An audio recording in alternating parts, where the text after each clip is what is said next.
The SEC or the Big Ten? Who's the dominant conference that runs college football? We're going to talk about all that, much more, with a friend of mine who is of the SEC family, if you will, now living in Big Ten country. He's one of the best in the business in the Detroit market currently as a radio host for 97.1 The Ticket. Also does in-game for the Detroit Lions and national shows with the Infinity Sports Network. And like I mentioned, a member of the SEC family. He is a Gator graduate. Joining us once again, a friend of mine, friend of the show, Marc Ryan. Marc, what's going on, man? Appreciate you taking the time. Really excited to chat with you and excited to talk some football like we've done so many times before. Well, I will tell you what, my friend, I am super elated for your success. This platform is where I have made a few friends and a whole boatload of enemies. So we're looking forward to continuing that tradition here today. Yeah, absolutely, Marc. The good news is I think a lot of those enemies aren't tuned in quite as much as they used to, which can be a good thing, can be a bad thing, can kind of be indifferent about. But I want to ask you this, Marc. Again, you are in Detroit. You were just in Madison. You were telling me a couple days ago up there kind of exploring. You are in the heart of Big Ten country. When someone, let's say, calls into you guys' radio station or you're around town, and let's say I was up there and I start talking about the SEC, what's going to be the reaction from people, and what's kind of the thought, the narrative about where we stand in college football with the SEC and the Big Ten and this battle for kind of conference supremacy, if you will? The feeling is the Big Ten has passed the SEC. That's the feeling, and I feel like the facts kind of bear that out. The question is why, and I think the why is that the Big Ten schools have more money. Why do they have more money? They have larger endowments. Big Ten schools are tied to bigger cities largely than SEC schools are. So, when we were pre-NIL, which is the college football that I preferred, the SEC was king because you had no financial incentive to leave the place where you were from. If you're going to get kids to leave Oxford, Mississippi and Tuscaloosa, Alabama, you damn well be offering an incentive. Well, guess what happened? The Big Ten schools are offering an incentive. And with their larger cities and with their larger endowments, what you are seeing is a catching up and a surpassing of what we've seen in the SEC. Chris, I don't particularly care for, whoever has the highest paid roster wins. And so, people keep saying to me, oh my God, can you wait for Ohio State and Texas? It's like, yeah, I can, honestly. It's like it's uncapped European soccer, where two teams buy all the best players. And that to me wasn't really what college football was ever designed to be, was supposed to be. I will tell you this, despite the fact that the Big Ten is better than the SEC now, and I'm curious how that floats with you here on SEC Unfiltered. Despite that, it has 1/10 of the popularity here that it does in the South. So it just goes to show you, Chris, if they can ever level the financial playing field, the SEC will soar right ahead again because of, it's in the SEC, it just means more. It's not life or death. It's just more important than that. I did a little experiment on my show on Sunday locally. I said, I didn't tell anybody I was doing it. I did half an hour on Michigan football. Half an hour. I did Bryce Underwood, his expectations, what tier in the Big Ten Michigan is going to be, Jonathan Smith, year 2, Michigan State. Chris, on perhaps the number 1 station in the country, okay? A station that is one of 5 finalists for the Marconi Award, which goes to the best station nationwide. It's the most prestigious award in our business. I got not one call. I got not one text. A half an hour on Michigan football. At the end of that, I said, this is why I tell you guys that here in the Detroit area, it's one, I was wondering, Chris, when I moved here, who's number 2? I'm like, I know the Lions are number 1, but who's number 2? Living here a year plus, I've learned that the question isn't who's number 2, it's who's number 1. Because the Lions and the Tigers are like this, okay, in terms of popularity. Way down is probably the Detroit Red Wings at 3, and then beneath them is the Michigan Wolverines at 4, And you admit this on the air, and suddenly you start getting calls from angry Michigan Wolverines fans that are saying this. And I said, look, guys, the SEC is going to kick your ever-loving ass if they ever level the financial playing field in college football. So roll around in your slop today and enjoy the hell out of it, because if the playing field is ever level, I can just tell by the interest level or lack thereof that the SEC is going to dominate you once more. I think, Mark, from the SEC fan perspective, they are going to balk at what you said, that the Big Ten has surpassed the SEC, certainly. But here's what I'll tell you. I think the top of the conference in the Big Ten has leveled up with the SEC. I think the top tier of both, at minimum, are on an even playing field. If not, the Big Ten slightly has surpassed it, to your point, back-to-back national championships.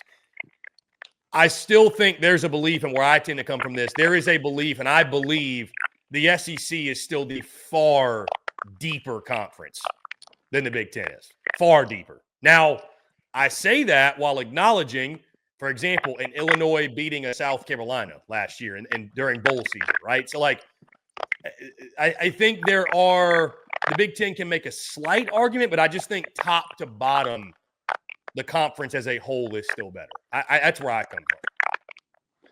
Well, I appreciate that. I do. Here's the reality.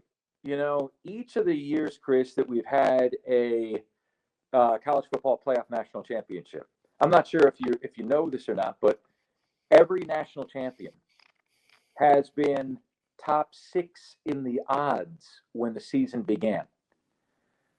4 of the 6 teams in odds are Big Ten teams this year. 4. So, realize what we're talking about here. Realize that, the history says, and again, that is just the top of the conference, right? But the reality is that this is a conference that at the very top, has caught and surpassed the SEC, because you have the likes of Michigan, Ohio State, and Oregon that are willing to pay whatever it takes to get there. I think the money conversation, Mark, is very interesting. That, like you said earlier, the Big Ten has now surpassed the SEC from a money standpoint. And that's you and I were talking off air. You can love it, you can hate it. You're going to be as good as your bag is deep, as heavy as your war chest is. And that's just kind of the reality where we are. So I know you hate it. I don't love it either. But, yeah, it is interesting the moves the Big Ten has made to not only level the playing field, but to take a step forward, maybe ahead of the conference. At least that's the thought process up there. So, but like you said, popularity, it can't be touched. Yeah, your popularity can't be touched. And that's a marker of passion. And ultimately, your school is going to be a reflection of, what the fan base will accept, the level of passion that you see. But until we have a leveling of the playing field financially, I think the Big Ten is going to continue to creep up and challenge and maybe surpass the SEC. I mean, Chris, I didn't realize how tied to Detroit Michigan was, until I got here, and how tied to Detroit Michigan State is. It's essentially the same distance parameters that Clemson and South Carolina are from Greenville. Michigan is the same distance away from Detroit as Clemson is from Greenville, and South Carolina is the same distance away from Greenville that Michigan State is from Detroit. But Detroit is not Greenville in terms of being a financial center. You know what I mean? And Michigan taps into all of that. All of that. So again, at Georgia is the most popular team in Athens, but they have to split their allegiance in Athens. And I think when you look at the city size that the Big Ten has, hell, even Ohio State and Columbus. How many SEC cities are the size of Columbus, Chris? Market number 33 or whatever. How many SEC cities are even that size? Is Baton Rouge that size? Hell no. Oxford, Mississippi, Gainesville, Florida, not Tallahassee, Florida, but Columbia, South Carolina. Columbia, South Carolina's in the 80s in terms of market size. So it's when you have those big city centers around you, when you have larger alumni bases, larger endowments. Hey, Big Ten, go buy your national championships, baby. Mark, I've had enough Big Ten talk. Let's talk about the SEC. Your Florida Gators specifically. Billy Napier coming into another pivotal year. Strong finish of the season last year, but the seat is still a little bit warm. A lot of optimism with DJ Lagway. Thoughts on Florida, expectations, and where they fit into the SEC picture this year? So I noticed that the JP poll came out, the Josh Pate poll, and it had Florida ninth. And that essentially works the same way as the ESPN College Football Power Index. What it's telling you, it is not predicting the record. You know, I think the ESPN says the Gators are going to be 7-5. It is telling you that regardless of record projection, this is the ninth best team in the country.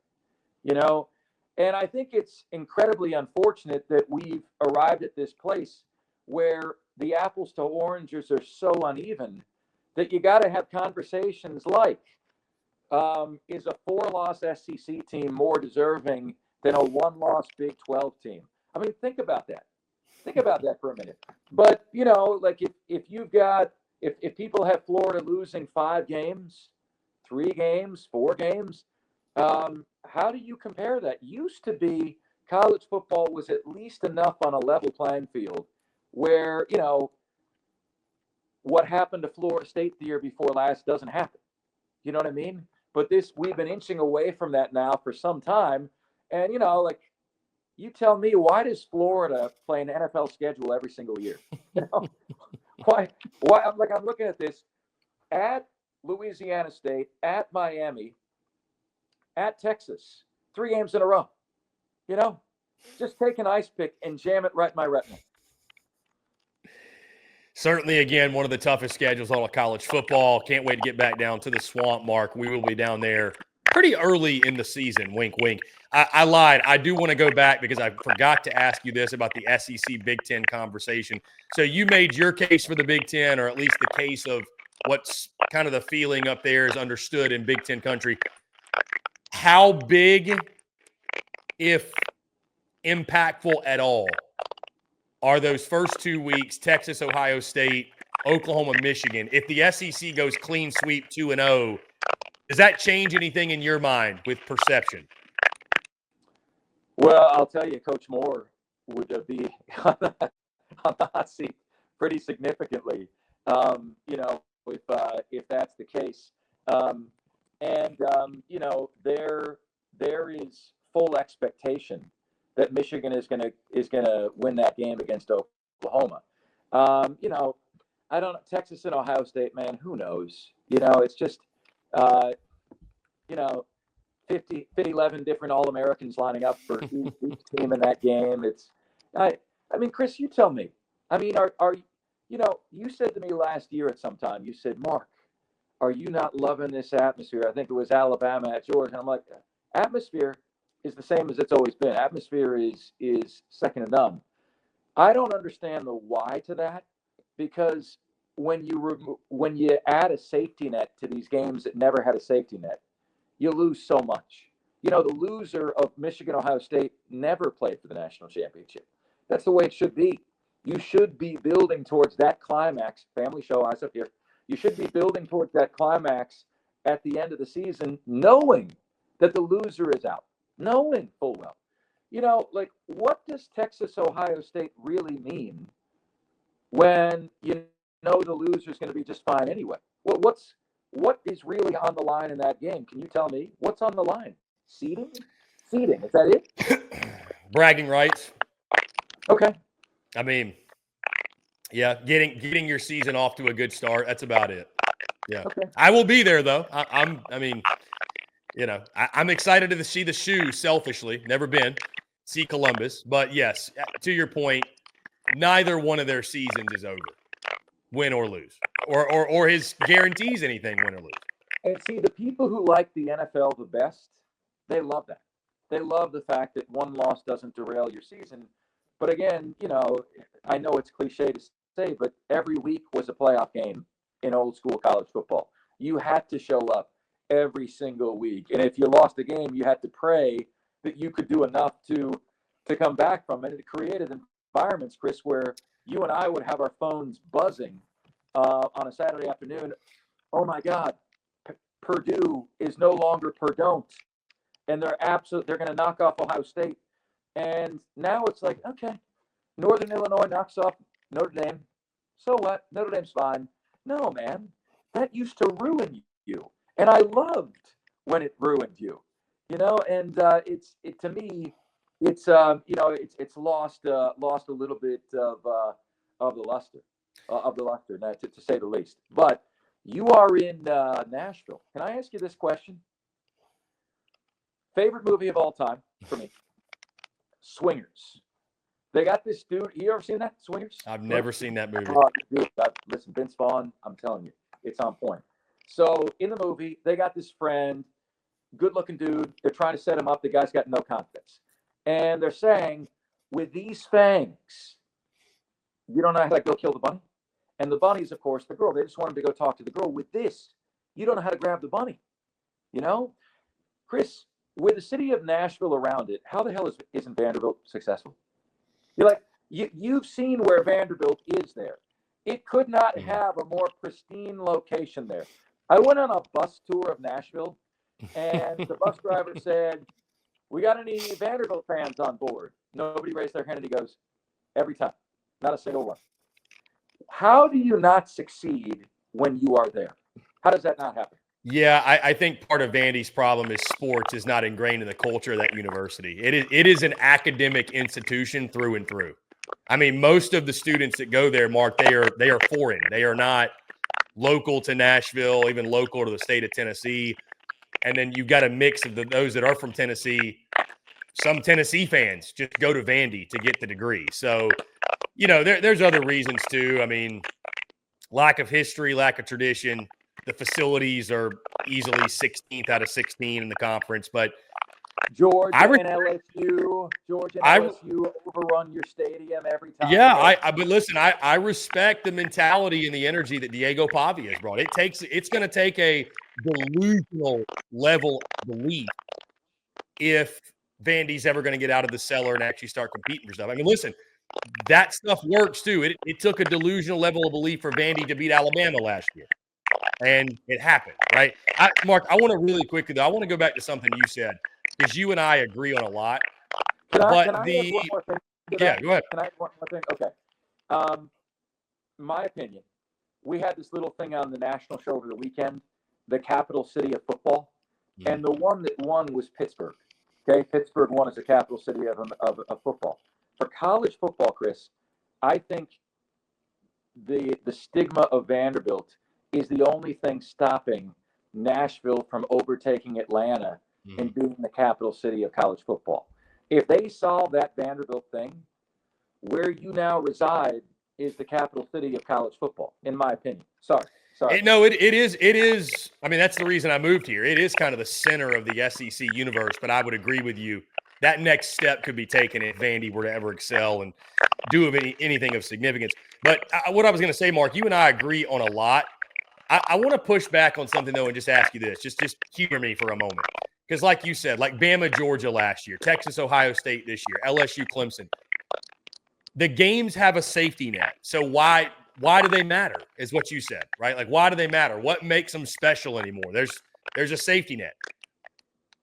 In the old college football, let me ask you this, Mark. You lose your season opener. Texas loses to Ohio State. Their season's virtually over. What makes the rest of the games matter then? Like, I think you can kind of play both sides of this, where it's like, if you were a South Carolina or a Clemson fan, you were very familiar. The years the Gators got to 2 losses before end of October, what made the rest of the season matter? I mean, that's which to answer my own question a little bit, the Orange Bowl still meant something. The Peach Bowl, like winning a bowl game, still meant something. But like, I think you can look at it the other way too. Like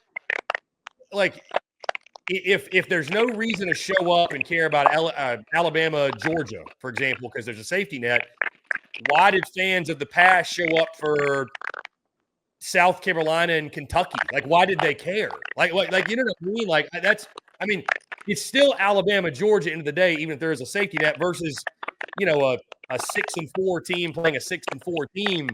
Yeah, it was old college football, but that game to me has got less meaning than the one with the safety net. I mean, I think you can kind of look at it both ways here a little bit. Well, I think you touched on it. The fact, you know, and the reason why, you know, young college football fans would agree with everything you would say, but be absolutely wrong, is the fact that the bowl games did matter, and all of those things mattered. As a Florida fan, it was the goal of the season was to win the SEC and to try to go to like a BCS bowl game, like an Orange Bowl, a Sugar Bowl, one of those games. And those were huge deals, and those were huge contests. You didn't have star players sitting out. Realize nothing has changed in terms of players' ability to go to the NFL. Shame on all those players squelching on their teammates and, you know, not completing the season. And the day that they, you know, the day that they make amends with some of how they screwed up college football is when they write into the contract of the scholarship that you must complete the season, and the season includes any postseason game. You know, failure to do so relinquishes your scholarship and may result in you paying back money to the school. That was just not a part of the quitting nature, was not a part of the culture. And I'm telling you, Chris, like I can tell you that when I was a student and when we went to the Citrus Bowl or the Outback Bowl, it didn't feel like that was a successful season, but it still felt like a big deal to be playing on New Year's Day. Or the Orange Bowl, Sugar Bowl, like you would be jettisoned for life from the Gator Nation if you didn't play in the Orange Bowl or the Citrus Bowl. And then we remember the Sugar Bowl from a few years ago, right, with Dan Mullen, when like Oklahoma beat them 70-2 because none of the Gators were showing up. I mean, that you know, that's if you are a traditionalist in college football, that burns your brownies so badly that they're no longer edible. Mark, moving into the overall SEC outlook, I'm just curious to get your thoughts. We talked Florida, but when you zoom out, it feels like it's Texas, Alabama, Georgia, and LSU kind of in that top tier and the favorites to make the playoff. Then there's a little bit of a gap, not a wide one, but a little bit of a gap. And then that tier 2, I think, would include the likes of Florida, Oklahoma, South Carolina, maybe an Ole Miss, maybe a Mizzou. How do you see the SEC shaking out? What's the most compelling storylines for you when it comes to the SEC? Yeah, a couple actually. Number one, Shane Beamer. He has answered a lot of the doubts. But now, you know, I remember doing shows with you, Chris, where it's like, this is the year where we get the answer. You know, year 3, this is the year.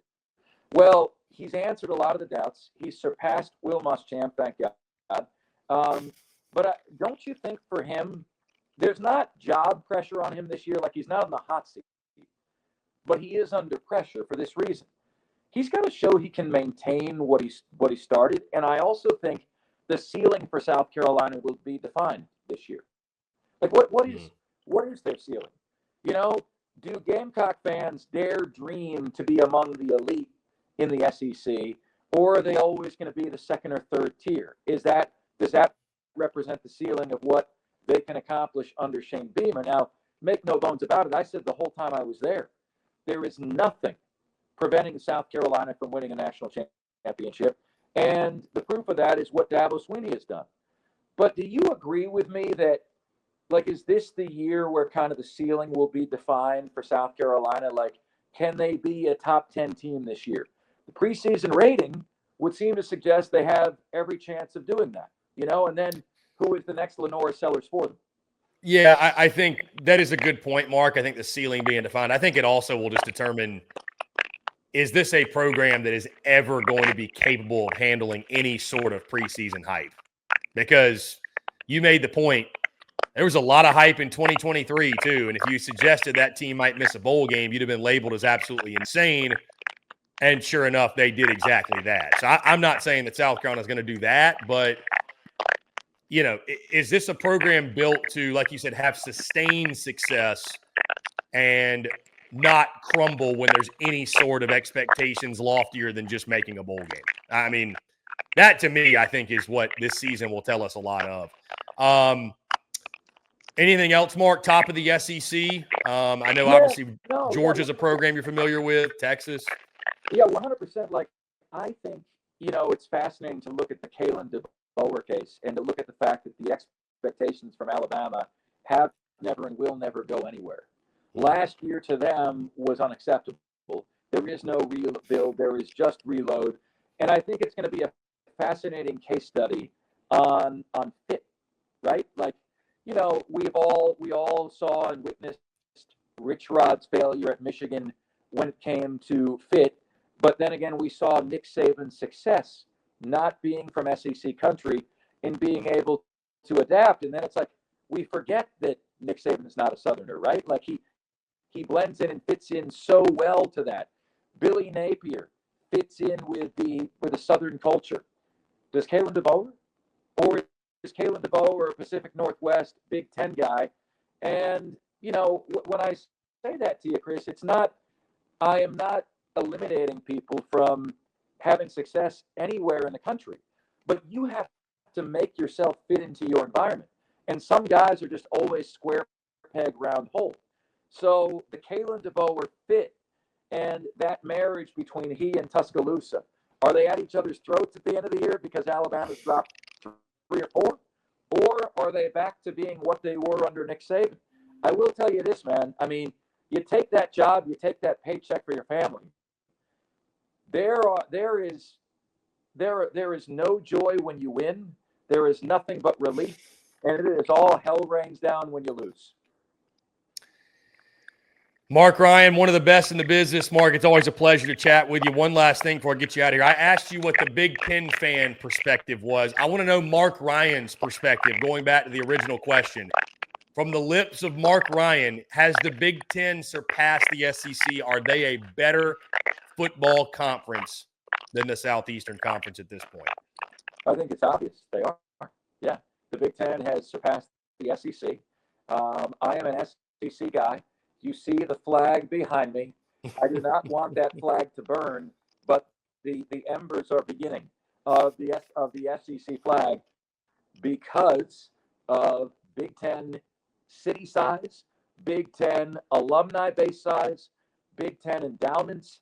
They've just got more money, and they are busting out the wallets to buy all the best players, and that has resulted in the Big Ten having 3 of the teams with the top 6 odds in college football this year. Of course, you're talking about Penn State, Ohio State, and Oregon. And no other conference has 3, by the way. And every single college football national championship that we've ever had in the CFP era, the winner of the Natty has begun the season in the top 6 of the Las Vegas odds. The Big Ten has 3 of those. Ay caramba, if you're an SEC fan. Once again, Marc Ryan, one of the best in the business, a host on 97.1 The Ticket in Detroit, in-game host for the Detroit Lions Network and nationally with Infinity Sports Network. Mark, really appreciate you taking the time. It's always a pleasure. Let folks know where they can check out and follow along with all your great work. Man, I appreciate it. I'm at Marc Ryan on air. That's at MARC Ryan on air. You can get to me there on Facebook and on Twitter or X. I'd love to have you on board. Obviously, we are going to be, the college football content is going to be nonstop here in just a few weeks. Also, Chris, man, I couldn't be happier for you. You are rapidly ascending to the place where we will say we knew you when, And you know what the haters do when they look up and they said, man, I didn't think that Chris Phillips or Marc Ryan guy was ever going to make it. You know what the haters do? They do nothing. They do nothing. Okay, that's exactly what they do. You will never be criticized by the people doing more than you. You'll only be criticized by the people doing less than you. How about that? Well said, Mark. Well said. Dude, I appreciate you taking the time. Always a pleasure. Let's make this a more often thing. And, we'll do it again soon, my man. Can't wait, brother. Thank you.